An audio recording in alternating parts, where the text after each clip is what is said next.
I took rap serious, man, and I found myself in a situation where Kevin Lyles at the time was trying to sign everybody from Baltimore because he was from Baltimore.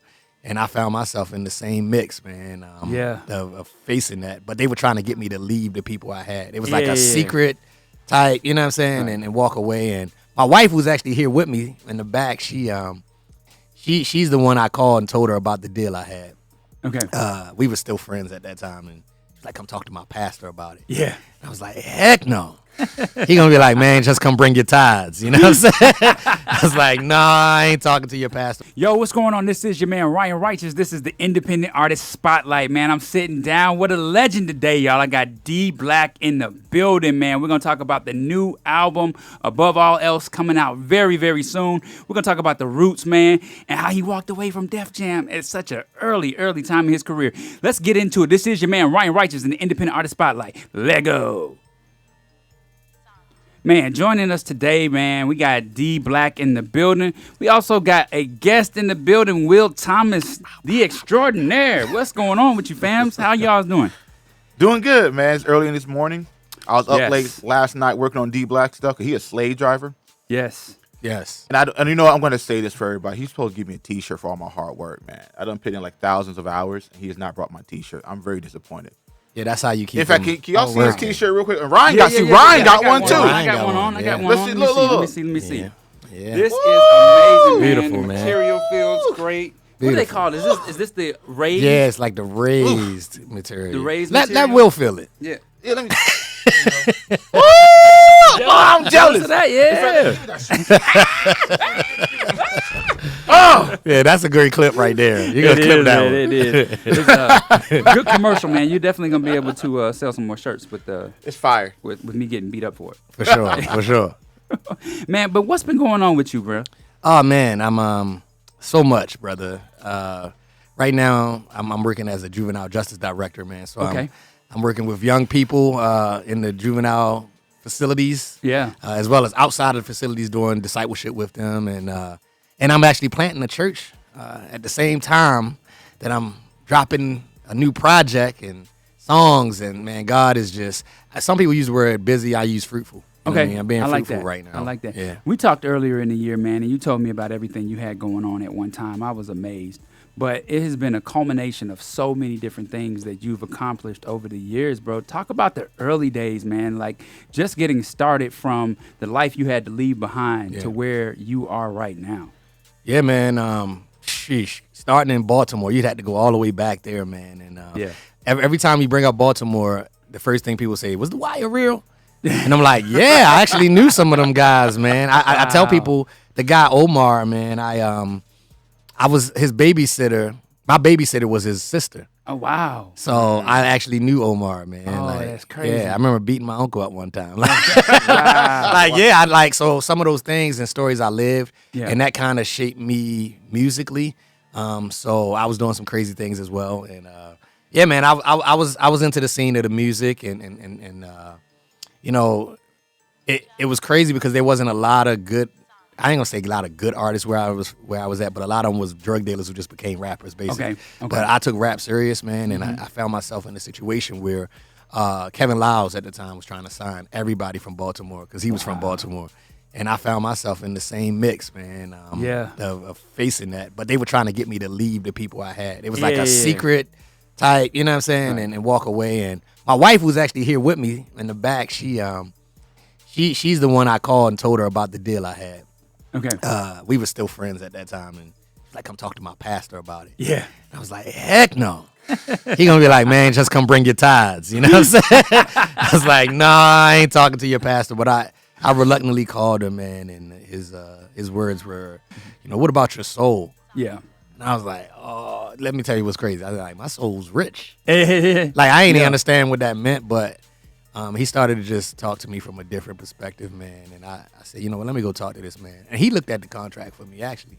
Okay. Believe it or not, like he was like, "This is trash." Yeah. It's like 7-album deal. Yeah. For $1 million upfront, not even advance. It was like budget. Right. And that's what you have to spend out of your own pocket. Yeah. And then you got. Oh, they already started spending it. Wow. Like I was doing a video and I started looking at the lines and it was like catering. Bro, we had Wendy's. You hear me? Like, Bro, it was like catering was like $1,000. I was like, hold up, bro. We had a Big Mac or something from there. Then we had the Wendy's. So yeah, they were already like kind of taking advantage. So hold on. So you signed the deal? No, I didn't sign the deal. I was already in the works. I had a small label that I was working under, and they were kind of okay. They were pretty much like working together with them. It was like an imprint. Yeah, it's an imprint. Yeah. So we went to the table, and the deal was on the table, and I had a lawyer with me, not knowing the lawyer really was with them. And I'm the type, man. Even then, I've always been from a street background, right? Let's say I was still a businessman, should you say? Yeah. I was like, man, I need time. I need like 2 or 3 days to figure this out. You know what I mean? And I had some situations that had happened. When I was there for the deal, they took me. I was staying at the W Hotel, which is big up in New York, and I didn't know no better. Like I didn't know that this was as big as it was. But I remember a guy who they had take me to a party. It was an all-white party. You feel me? And I was like, man, let me get my all white. You feel me? And when we got there, man, it wasn't no all white. It was you just had to sniff a line of cocaine to get in. Yeah. So I was like, nah, I sell that. I don't do that. But the guy with me did it. And I was like, nah, Brian.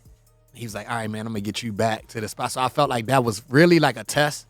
Yeah. To see what I was willing to do. So, yeah, because you had it was almost like you were covered by the blood. Yes. Even though you weren't reaching out to the blood. Yes. Because it sounded like discernment kicked in, and you were just like, this is not the move. And then the fact that you wanted to take 3 days over it, you could almost say that, even though you were a businessman, you were also like letting God have control of that. So that's really big. Yeah, man. And it's funny, even referencing my wife and her being used, she was always in church. She was just messing with a crazy street dude, you know what I'm saying? Y'all met in high school. Oh yeah, we knew each other since high school. So I know those prayers were there for me. Yeah. I knew somebody was praying for me, man, because I couldn't even tell you at that party. There was some celebrities I saw in there, man. Oh. And when I walked through that little spot and told the guy, man, some guys over there on the couch, no clothes on. These were celebrity singers, man. And I'm like, oh, so I actually told her, and I don't want to get too deep in it. Let's just say this though.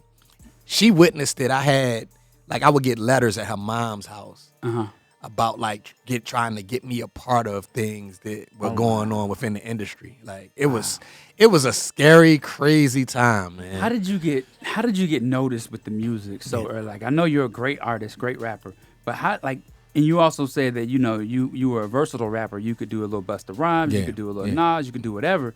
But how did you get noticed to that level so fast? I mean, was it like the streets that co-signed you? What was that? Yeah, for sure.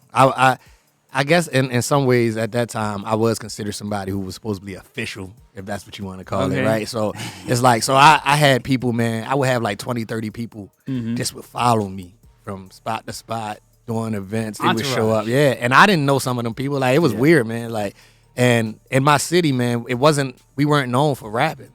You know what I mean? In Baltimore, it wasn't known, not from a lyrical standpoint. Right. But I had a friend who I'm still friends with now. He actually taught me how to write a 16 because they were famous when we were in high school. They were on like Rap City, and so I had that little platform from there. But they didn't know I could rap. They took me to the studio. I dropped a verse, and I just remember looking out, seeing everybody's face, like, oh, we might got something. You know what I'm saying? And then they kind of he stepped to the side, believe it or not, and said, bro, work on him. Like he stopped his album. Wow. And I'm in $1 million studio, bro, immediately. You get what I'm saying? So that was my platform, even at that time, to have him already, famous. Man, and then when you gave your life to Christ, you didn't look back.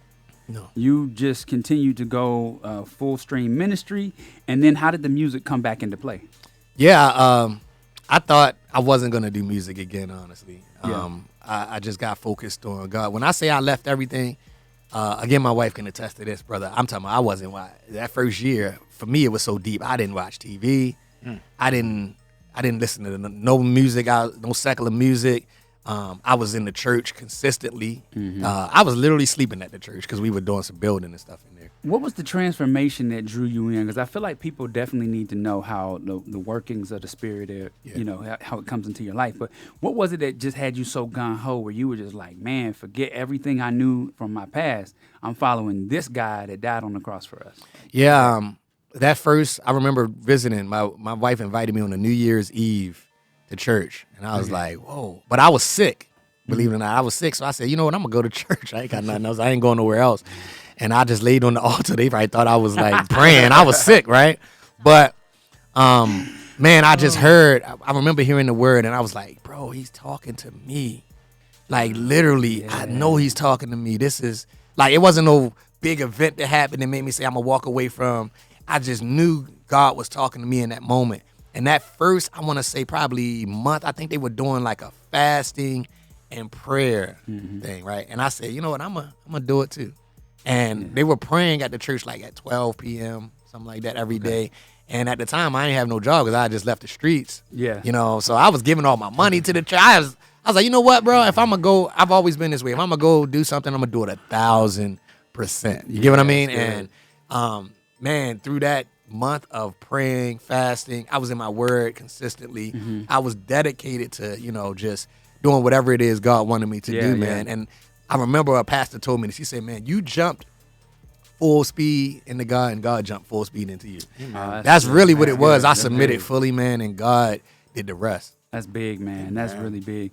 And so talk about, man, the transfer, like I guess the time span from you doing your own thing to starting his story and then just how you kind of evolved in CHH. Yeah, man. So I took 7 to 8 years off of music between the deals and all of the crazy stuff. That much time, brother. 7 to 8 years. And then 2010, I remember, man, I got to keep referencing my wife again. God was using her, man. I'm telling you. I remember telling her, I was like, I don't think I'm going to do the music again. And I remember coming home and she had like a little notepad and a letter in there, like, God has a great thing. I wish. He's like, God, has something great for you to do. You got to do it. And I just started writing again. This is going to be the funniest story. Hopefully he probably see this, but whatever. There was a guy in the church. I remember he was rapping. He was the rapper in the church, I remember. And nobody really knew some people knew my background. But I remember I think we were in the restroom, and I'm like, hey, bro, I used to rap. He's like, what? He's like, oh, man, they don't even know that. He's like, so he was up there rapping, and he called me out. Bruh, he called me out. Like, he was like, y'all know we got another rapper in here. And they were like, what? He's like, D, come on up. I said, oh. So I felt like he was throwing me under the bus, really. Yeah. Bro, God is so funny because it was a live band. My brother-in-law was a drummer at the time. He was on the drums. My brother-in-law was like, y'all just don't know. What's about to happen. And I remember running, and I grabbed the mic. And as I grabbed the mic, they started. And I just freestyled for probably about 2 minutes. Just going, and I just remember the church jumping like, and I gave him the mic back and walked on. And he was standing there like, the 8 Mile moment. You remember it was crazy, right? Like, and I'm like, and so from there, it was like, man, God has something great for you to do. And I put a project together. And I thought that was going to be it. But it got like a first ballot nomination for a Dove Award. I don't even know how that happened, bro. I got called for the Holy Hip Hop Awards down here. Yeah. It was one of the last ones that they did. Started getting some calls up and down the East Coast and everything, man. And God kind of just showed me this. That's what I was supposed to be doing. And I established his story in 2010. And all of those guys who were following me around, I started signing them. Okay. I was doing everything though, man. I was doing the production. I was getting all the beats. I was pressing the shirts. I was pressing the CDs. This is 2010 at the time. That was unheard of. You know what I mean? Like to do it all yourself. But man, God blessed me that first year, man. I made about 80 grand. Wow. To keep it going. Yeah. And I felt like I spent it all on them. Like, it felt that way, but because I was just moving, man, and God did the rest, man, for sure. Man, from the music to the music videos, man, it's been it's been special to watch. Like just everything that you've been able to do. Man, talk about your your vision of how, you know, you put things together. Because, I mean, I've watched you, you know, work with artists. I've watched you work as an individual. And now seeing, you know, that you got this new project out, man, and you haven't skipped a beat. Everything is great. And you've also embraced our younger culture of CHH, man. Talk about how that has been, you know, so successful for you. Yeah, man. I've always, at one point I thought I was like, I don't want to be the old guy rapping, right? Like that was my thought and my mindset in it. But I've always focused on how can I develop somebody else? How can I help somebody else? Sometimes to my own detriment. Like I've never focused on myself. Okay. Like ever, right? This is actually the first time I'm actually doing that. And I don't know how I've been successful because I'm never focused on me. I've always helped every other artist develop their sound or develop whatever they were doing. Young people to, you know, the old heads like Mouth. Shout out to Mouth old heads. You know, so it's like, but you know, just helping them in some way develop their sound. And you know, I'm a true believer, man, that in some ways we are a microcosm of the church. Yeah, like in the CHH form, and so we should be discipling. Right, we should be doing Matthew 28:19, even within what we're doing. Right. You know what I mean? We should be disciples and creating disciples. You know what I mean? So that's been my focus and my plan from the beginning. And that's what I was doing with those guys way back. So now me embracing the younger guys and really saying, okay, God has a plan for you. How was you? Matter of fact, I was way worse than you were when you first came into the, trust me, you know what I mean? I know what God can do, man. And I know how he can use this. And I just want to make sure that they stay focused. Well, what it is that God has them doing, basically. Yeah. You know, it's funny you say that, man, because we've had so much involvement. We've had so much to evolve from the Christian hip hop space, and we've always had legends like Will Thomas that's in the building. That was good. I mean, shooting so many different music videos and keeping us relevant. Yeah. How do you now transition in? How did you transition into, you know, wanting to pastor a church now? Didn't want to.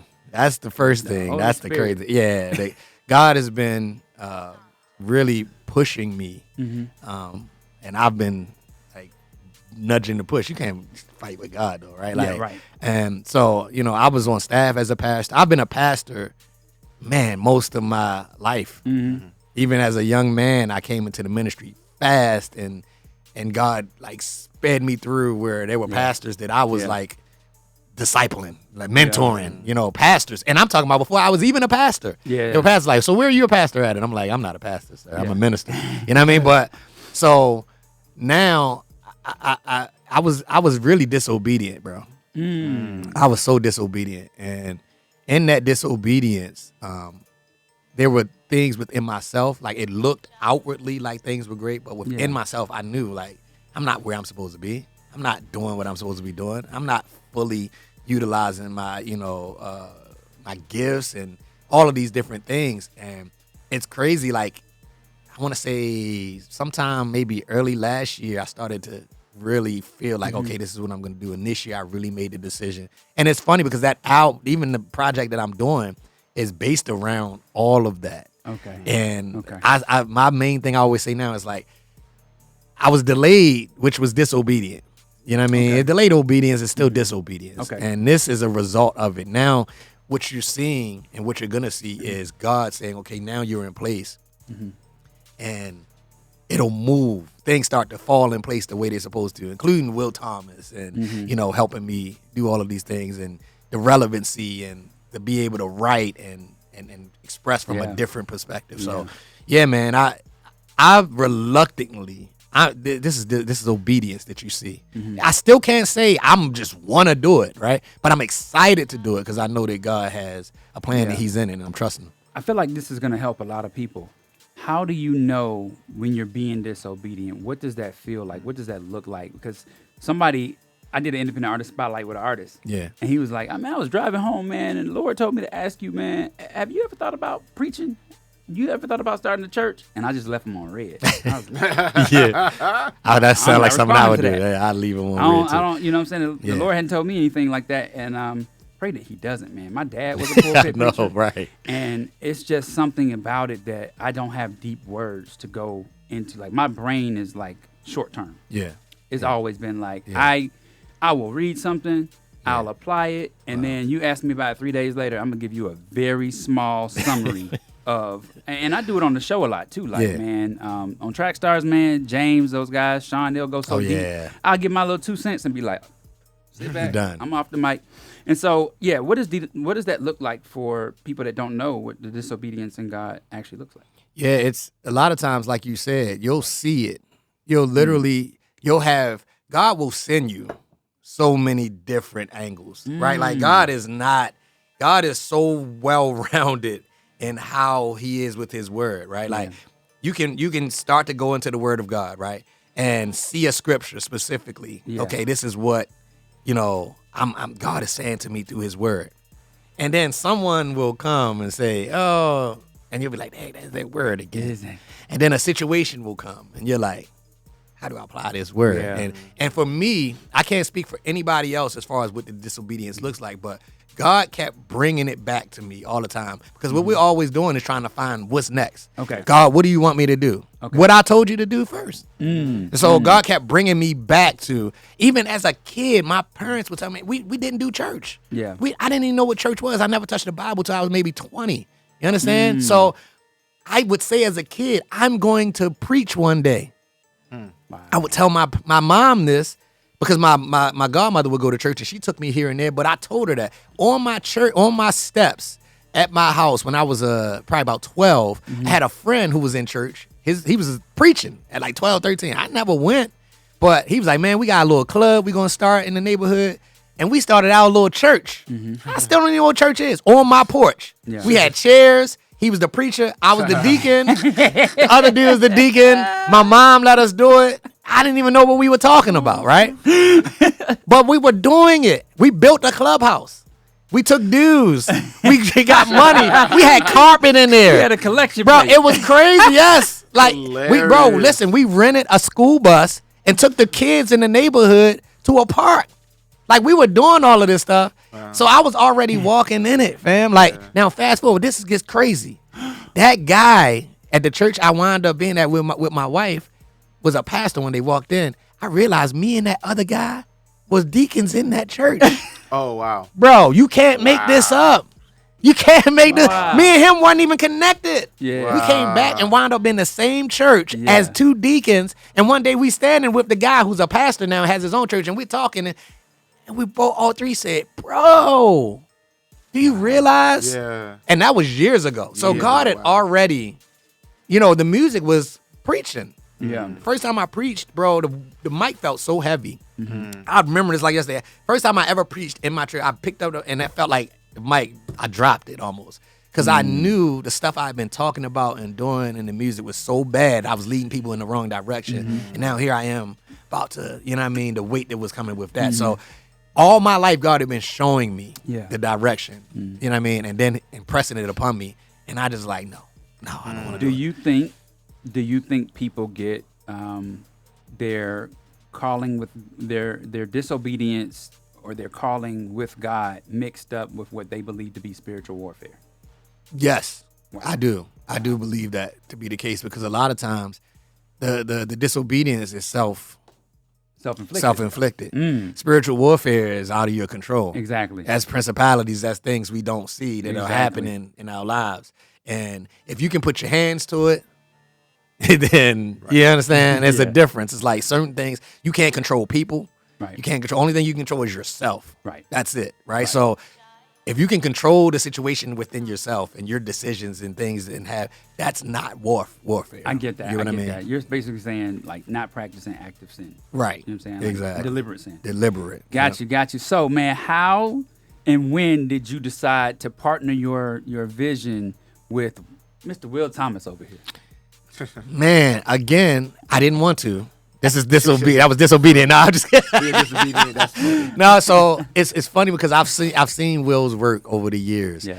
And Will has been so excellent at what he's done that it's intimidating to reach out to him because you're like, bro, I can't afford that guy. Man. You get what I'm saying? Man. That's the first thing. And Brinson was actually the bridge between us. Yeah, he was. Yeah, he was the bridge. Yeah. He was like, hey, man, you ever thought about working with Will Thomas? I said, of course. Yeah. He was like, well, call him. I was like, I don't have his number. Like, and I was like, bro, listen, I ain't got the budget. He was like, bro, just call Will, man. Right. I think everybody thinks that with Will, right? Yeah. Like, Will was introduced to us with Brinson as well. They came in for a music video. I was in that music video too. Oh, that's right. All I did was walk this time. I didn't dance. I didn't dance. I remember that. But yeah, and so that was the first video that we actually had go viral. Trackstarz. Wow. It was called has CHH gone too far? I think is what it was. Oh, yeah. I think I remember that. Yeah, and it was crazy, man. And he brought some great insight. And then that's when everybody was like, Will Thomas. If you need a music video, you got to go to Will Thomas. Yeah. Man, when did your career start and take off in this space? Well, so I started off as a producer. Yeah. So I did production. I went to school for it. You know what I mean? Middle school, played the tuba, baritone, trumpet. You know what I'm saying? Then high school, you know what I mean, continued on. And then I wanted to share what I, musically speaking, I didn't like the production Christian rap had. Right. You know, so to make a long story short, because that's a whole part of my life that I don't talk about too much. Yeah. I got opportunities to do stuff with, you know what I mean, Cross Movement, Tonic. I got stuff to do with Show Baraka, Lion Liars. Mm-hmm. On the Tonic record, got nominated for a Grammy. If you don't know, I got nominated for a Grammy. You know what I mean? I didn't show up because they didn't tell me. I was nominated until after the fact. You know, but what happened was I always had the desire to elevate Christian rap. Okay. I don't want nobody to say what I'm about to say the wrong way. I'm really, don't take this the wrong way, but They will. No. But seriously, because I know there's a lot of tension with racism and stuff like that. But the issue was when I was watching a lot of Christian rap videos, I could tell they were shot by white people. Mm-hmm. Oh, okay. Because they didn't understand the culture of hip hop. Right. Okay. Yeah, and that infuriated me. Because I'm watching a lot of these good Christian rappers who had great songs that really ministered to black people. Mm-hmm. But yet the visuals, they'd be at a skate park or they'd be in church praying. Mm-hmm. And for me, that wasn't real. Mm-hmm. You know what I mean? I wanted to do visuals that were going to be real, that was going to appeal to us. Absolutely. Because I lived in the hood. I grew up in the ghetto. You know what I mean? Dee Black, like most of us. And Christianity was not reaching out to where I was at. Islam was. Mm-hmm. When I was growing up. I saw black people, Islam, Muslims come in the neighborhood, fix homes. I saw them feeding people where I was at. You know what I mean? And but the crazy part, I gave my life. One of the reasons why I gave my life to the Lord, because 2 white ladies came to a basketball court and ministered to me. You know what I mean? Wow. So I wanted to have that. I wanted to Christian rap to get to those places that were dark. And I just thought visually was just really lame. And I wanted to do visuals that I saw Diddy do. No Diddy. Oh. You know what I mean? We say Mace. We say Mace. Mace is say pause, right? But those are the visuals I wanted to do. So I wanted to translate that into Christian hip hop. Okay. You know, and with that desire to do it, that's why I just went gun ho with it. You know, and I mean, I tell my whole story another time. But God blessed me with a camera, and I went out and started shooting. That's dope. And then by the third time I did a music video, it was on BET 106 & Park. Wow. Which the third one, T1. T1 video I did for him back in the day. Shout out to T1. Heard you in Atlanta somewhere, boy. You got to holler at me. Yeah, wow, that's crazy. But yeah, and that's kind of how it started. And my desire is just to elevate the visuals. It's always been that way. I think the limitations have always been, these days, have been labels with the small thinking, artists with small thinking. You know what I mean? But despite that, when I get a chance to link up with somebody like D, because D thinks real big. Oh yeah, he don't think small. He thinks huge really big. Huge vision. So he challenged me in a lot of areas that I was like, okay, we can do this. You know what I mean? Let's go out there and take some chances. Let's go ahead and just shoot some long Steph Curry threes. You know what I mean? And that's what we're doing now. And I think when I listen to the record, above all else, it's a long story. It's a long story, and I love great stories. So when I'm listening to it, it just grabbed me. One of my favorite tracks on the record, I got all of them really good, but the ones that stood out to me was Above All Else with him and Mouthpiece. Cause I felt like that really sets the tone for the album. It kind of explains everything. I'm not gonna give too many hints away, but that song right there inspired so much of my visual direction for this album. And I really want to be able to bring life to what they're saying. Because they're speaking words of life. I see that. And they can rap so good. I get that, man. That's amazing, man. It's so great to have someone like yourself, like with the strong caliber of work ethic that you bring, man. Like you have been, everybody's been afraid to call you and ask, like, what is the price? What does it look like? And man, I just appreciate how relevant you have been to the space and how candid you've been with your whole ideas, man. Like you just do so much to bring us all together. And I think that's important because we're all brothers and sisters in the Lord in this arena, but yet we're still so separate. You know what I mean? It's like, to give terms, you got the non-denominational Christians here, you got the Baptists over here, you got the Southern Baptists over here, you got the Reform over there. Yeah. So there's so much separation. Right. There's not a lot of togetherness. The thing that's been good by me being a video director, I'm able to cross a lot of lines. Yeah. A lot of lines, because there's a talent that they see me and they want me to, take advantage of to help promote their music as well as Jesus. But we need to have more of that. Not to take away too much from Dee Black, but I think my favorite video, because people ask me this all the time, what's your most favorite video you've done? I think it would be Party People with Derek Minor. Ooh, I was there for that. Yeah, because it was one of the first times, I think the only time, that I saw just everybody. Yeah. Everybody at one spot. Yeah. Shout out the to labels didn't matter. Yeah, Scott Free. Yeah. Tore up his house. Scott Free. Really?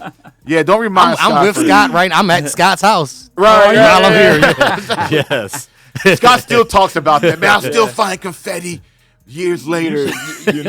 He moved away from that house. He moved away from it. But you should text him and be like, "Hey, we're coming to do Party People Party." Oh my God. Day. Perfect. See what he Hey, he talked about, remember, shooting upstairs. He said, bro, that spot you're in, If you you do can shoot that, upstairs. I'm going to say, yeah, we're doing Party People Part 2. Wait till I say, yeah, perfect. I mean, that would be a good song to do a part 2 to, because it was one of the times, because what made that experience so good for me was every time I turned my head, I saw another artist that we did not invite. You know what I mean? It was supposed to be a little small group of people. So set it up. We had Social Club was doing some music at Scott Free's church. You know what I mean? And we tell everybody, keep it quiet. We've got a few people coming through. Man. Don't tell anybody. So somebody told somebody, because soon Social Club got off the stage, they all headed to Scott Free's house. Wow. Yeah. We totally, and you were there. Well, it was they so told crowded. us to. Man. Right. They told us to, yeah. Of course they did. We saw people getting in cars, and they were getting in lines. Yes. And so we were like, well, where's everybody going? And they were like, oh, we're shooting some B-roll over at Scott Free's house in Kennesaw. We was like, oh, okay. Right. So they all That's got what in the car. And that was, everybody was single, man, no kids. So you was like, hey, we had 2 a.m., 3 a.m. party time. Like, that was a crazy. That's how Atlanta is to me, though. Every time I've ever come here, and I think we talked about this on the phone, it's like, you tell one artist, bro, and it's 20 people there. Yeah. Yeah. It's like, you got to be careful. The camaraderie is crazy. Yeah. The very first time I ever rolled up on a 1K Few show, he was getting off a bus and 30 people followed after him. And I was like, am I getting shot in this place today? Like, this is what's going on. This is big crowds scare me. Ever since I was at the radio station, and big crowds used to always be the worst thing when you're at a hip hop radio station in Atlanta. Like, they start screaming stuff. It's just the worst thing, man. So, Dee, talk about the new album, man. Talk about like what listeners are gonna get when they listen to it, the feel of it, the direction that you guys took. Like, talk about how it all came together.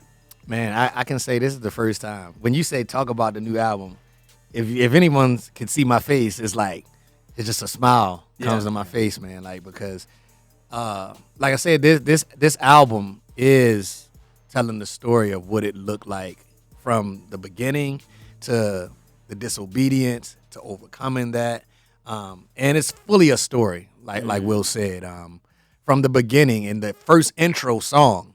Of what it looks like to be void of God's presence, of, what it looks like to not have God walking with you, to overcoming, to, being in a place of doubt, to being in a place of, okay, I should do this, to getting to a place where it's saying I'm walking fully with you, God. Yeah. You know what I mean? So I got past, this was the first time also for me with a project, I didn't focus on how good I could rap.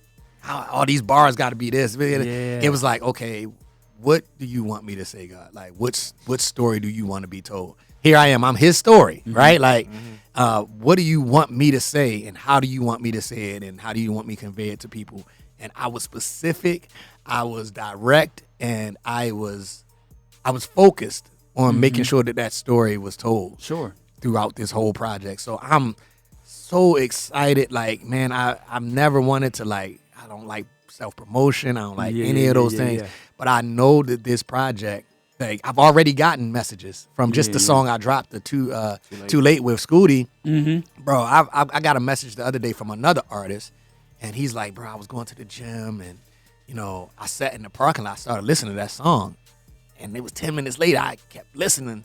I never went in. Oh. And I'm like, I wish you did. You should have still went to the gym. But he was just like, bro, it impacted. I had a guy who I'm connected to from years ago. I sent it to him. Yeah. And I could see, from the how many times. Bro, he played the song 30 times, right? Wow. And then his son listened. He's like, my son's crying. And so I'm like, you haven't even heard all the other stuff. This is a part of the story. Yeah, you get what I mean? So that for me is bigger than anything. I don't care if you say I'm dope. I don't care if you say I'm the greatest rapper. If you say, man, that music impacted me, that music helped me through my life, it changed my life in some way, shape, or form, and I was able to get closer to God or build something with God, I'm good. Wow. Yeah. Man, and what is your favorite song on the album? You have that's hard, man. Dang, that's difficult. Because they come from, what people hear is so many different levels of emotion on there. I would say one of my favorites is because it's different from something that I would do. Yeah. It's gonna be a weird song for people to hear. I would say I Want Heaven. And the reason I say that is because when I first heard the track, I was like, I ain't doing this. Yeah. And God was like, yes, you are. How do I know he said yes, you are? Because I started listening and the words started coming. And I was like, oh, all right, how am I gonna do this? But after I finished it, to me, the reason I say it's one of my favorites is because we talk about that obedience again. Yeah, amen. Okay. It's like, you know what I mean? And now I'm like, I like this. This ain't bad at all. So, I think that's one of my favorites. But another, from a different angle, is me and Will were talking about this earlier. It's Fireproof. It's a song that I have that I did with my brother Calculus, man. And it's also different because he has like a country flavor to him. Yeah. And it's laid back, but it's also like, it's ministering, fully ministry all the way. So that's another one of my favorites. That's what's up. Yeah, I got to chime in. And when I think about that song, Fireproof, it's a worship record. Okay. It's a worship record. And when you listen to it, you just want to worship God. Yeah. You know what I mean? That's why I'm happy. I like when hip-hop artists step into that arena. Because there's a certain thing that makes it very urban. Yeah. Very relatable. And do it in a way that if you don't listen to worship on a regular basis, this would be that bridge to get you in there. Absolutely. And I just love that about that record. And I mean, one thing I will sit there and say from my vantage point, listen to a lot of people's music, this is an anointed record. Okay. And a lot of people got talent. Yeah. And talent is amazing. But when you're anointed, man, it goes to God. Amen. Anointing changes people. Yes. Talent entertains you, but anointing changes you. Yeah. And that's what he has. And we've been around a lot of talented artists. They go to a concert, have a great time and leave. But when you're anointed, Jesus steps in there. And then you become transformed. Gotcha. And that's what I feel like above all else is going to do to the listeners. Yeah. They're going to listen to it for the entertainment, but they're going to leave changed. That's amazing. And that's what I love about it. That's amazing, man. Dee, Will, tell everyone how they can find you guys on social media, how they can plug in, how they can support, and then also how can they get the official release album. Sure. So you can find me at deeblack.com, deeblack.com. On all social media at Dee Black Music. The actual pre-order will be coming out next week, February the 27th. Okay. Boom. Along with another new single, We Don't Break, will be coming out as well. So you'll be able to pre-order it. It comes out April. So April 17th is the actual date. I hope I'm right about that. Yes. Yes, April 17th. Yeah, is the actual date. Make sure I won't forget. Make sure I don't forget. So yeah, man, I'm excited. They'll be able to get it. Follow me on all social media to just stay, connected, and definitely hit me on deeblack.com and find out everything. Okay. Yeah, Director Will Thomas, number 2. I just want to just say follow Dee Black because every week we dropping something. Oh, dope. Every week we're dropping something. So please keep your eye out. We got a lot of surprises. Still. I'm excited about that. Yes. Yeah, shout out to Holy Culture too, man. Yeah, Holy Culture. We've done like somewhat of a partnership with those guys where, a lot of the stuff that we're doing, they are also supporting. They're posting it. We're doing collaborations. Family for us, man. Yeah, man.